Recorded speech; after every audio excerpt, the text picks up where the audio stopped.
Everyone, जय माता दी सभी को। कैसे हैं आप लोग? माता रानी की कृपा से स्वस्थ होंगे, यही उम्मीद है। माता रानी आप लोगों पर हमेशा कृपा दृष्टि बनाए रखे। आइए जानते हैं रामा एकादशी का व्रत 16 अक्टूबर को रखा जाएगा, 17 अक्टूबर को व्रत रखा जाएगा। सबसे मेन चीज होता है कार्तिक महीने की जो एकादशी होती है, रामा एकादशी, माता लक्ष्मी को बहुत प्रिय होती है और माता लक्ष्मी के नाम से ही पूजी जाती है। तो आप इसको आर्थिक स्थिति जिनकी खराब है वो रामा एकादशी का व्रत रख सकते हैं, पर जो व्रत प्रारंभ करना चाहते हैं वो इस एकादशी से प्रारंभ नहीं होता है।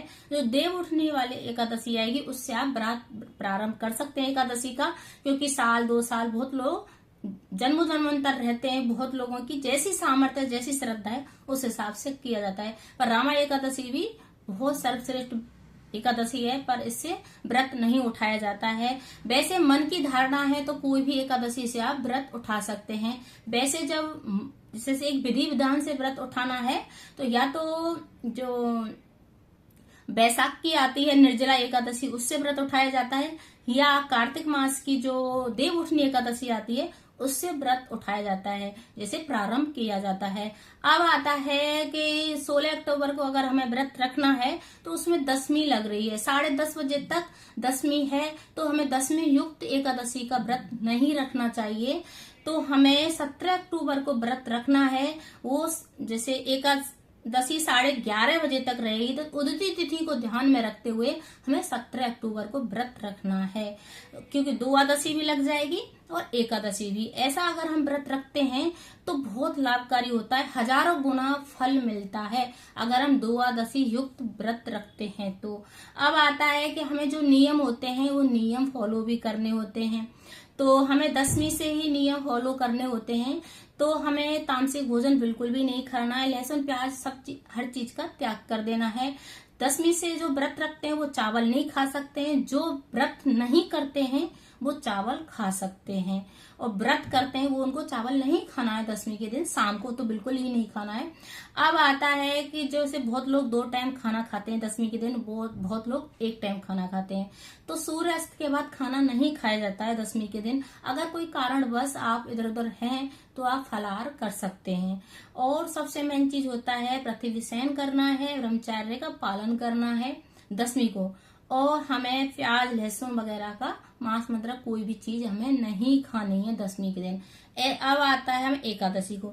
एकादशी को सारे परिवार के लोग चावल नहीं खाया जाता है, कोई भी सदस्य चावल नहीं खाया जाता है। तो हमें 17 अक्टूबर को भी बिल्कुल भी चावल नहीं खाना है, क्योंकि अब 10:30 बजे तक दशमी लगेगी और फिर भी एकादशी है, तो हमें 16 अक्टूबर को भी चावल नहीं खाना है। इस बात का भी विशेष ध्यान रखना है। अब आता है हमें 17 अक्टूबर को व्रत रखना है तो हमें संकल्प लेना है। हमें सुबह नहाना है, धोना है, पीले वस्त्र धारण करने हैं, अपने ठाकुर जी को नहलाना है, उनको चौकी पे बिठाना है, या हमें कहानी सुननी है। तो जो मार्केट में बुक आती है, जो अधिक मास होता है तो 26 एकादशी पड़ती है, और जो नॉर्मल मास रहते हैं तो 24 एकादशी पड़ती हैं। तो उसमें जो रामा एकादशी का जो कहानी है उसको हमें सुनना है। ढेरी लीपन करना है हल्दी से, दोनों तरफ हमें दीपक लगा लेने हैं, और भगवान के सामने अगर हम सूखी लकड़ी जो तुलसी होती है उसका अगर हम दीप जला के कहानी सुनते हैं तो बहुत लाभकारी होता है। 20 हजारों गुना हमको फल मिलता है अगर हम ऐसा कार्य करते हैं। और ये तो कार्तिक मास की एकादशी है तो बहुत लाभकारी होने वाली है। अब आता है हमें जैसे अब हमें संकल्प लेना है, तो श्री विष्णु श्री विष्णु श्री विष्णु नाम गोत्र स्थान बोलते हुए जिस स्थान पे हम रह रहे हैं उसी स्थान का नाम बोलना है आपको। अगर आप दिल्ली में रह रहे हैं तो दिल्ली का बोलना है, कहीं और मथुरा में रह रहे हैं तो मथुरा का बोलना है। जिस स्थान पे हम हैं उसी स्थान का आपको नाम गोत्र बोलते हुए गोत्र अपना ही बोलना है। शादी के बाद अपने पति का ही गोत्र लगाया जाता है, परिवार का नहीं लगाया जाता, मायके वालों का नहीं लगाया जाता है। इस बात का भी बहुत लोगों को कंफ्यूजन रहता है। अब आता है कि हमें अगर माता रानी को खुश करना है तो हमें खीर जरूर बना के माता रानी को भोग लगा देना चाहिए। तो हमें चावल की खीर बना नहीं सकते एकादशी को, तो हमें मखाने की खीर बना के माता रानी को भोग लगाना है और माता को खुश करना है। हमारी आर्थिक स्थिति को हमें मजबूत करना है। तुलसी दल का जरूर भोग लगाएं, कि विष्णु भगवान का जो भोग लगता है बिना तुलसी दल के भोग नहीं लगता है। सबसे विशेष कार्य ये करना, जो कार्तिक मास आता है, जो हमारी तुलसी माँ पे जो मंजरी होती है उसको हमें हटाने से बहुत लाभ मिलता है। तो उसको हटा के रखना चाहिए, क्योंकि उनको बहुत पीड़ा होती है। अगर हमारे माता तुलसी पे जो मंजरी होती है, अगर वो उसको हटा देना और उस मंजरी को अगर हमें शालिग्राम भगवान पे चढ़ा देना है तो बहुत लाभकारी होता है। और द्वादशी के दिन जब हम व्रत रखते हैं उस दिन पंचामृत मतलब शालिग्राम भगवान को भी और ठाकुर जी को भी जरूर मिलाना है और पीला चंदन लगाना है।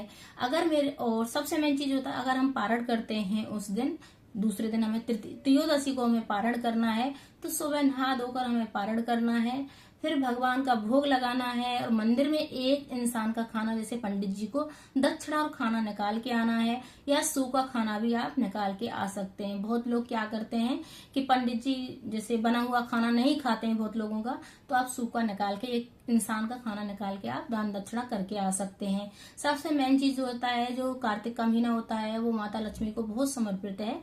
तो इस दिन जैसे बहुत लोग एकादशी से ही पूजा पाठ प्रारंभ कर देते हैं। बहुत लोग जो धनतेरस आती है 5 दिन धूमधाम से माता लक्ष्मी को खुश करने के लिए पूजा पाठ करते हैं। तो जैसे जिसकी सामर्थ्य उस हिसाब से कर सकते हैं। और मेन चीज क्या होता है कि सबसे अगर हम जैसा करते हैं उसी हिसाब से हमको फल प्राप्त होता है। अगर विधि विधान से अगर हमने व्रत किया है, विधि विधान से हम कहानी सुन रहे हैं, विधि विधान से हम व्रत कर रहे हैं, विधि विधान से हम पूजा पाठ कर रहे हैं, तो हमारी सारी चीजें लगती है और हमारी जो मनोकामना होती है वो पूर्ण होती है।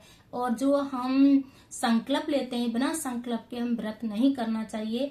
चाहे हम फूल से ही संकल्प क्यों ना लें, पर हमें संकल्प जरूर ले लेना चाहिए और भगवान के चरणों में छोड़ देना चाहिए। अब आता है एकादशी के दिन संकल्प में चावल नहीं लिया जाता है, इस बात का भी विशेष ध्यान रखना है। आप एक सिक्का ले सकते हैं, सुपारी ले सकते हैं, लौंग ले सकते हैं, जो आपके हाथ में जो कुछ लग जाए उसको संकल्प ले सकते हैं, पर संकल्प जरूर लेना चाहिए। अगर मेरी वीडियो अच्छी लगे तो लाइक करें, शेयर करें, सब्सक्राइब करें और हर हर महादेव जरूर लिखें कमेंट में। जय माता दी सभी को।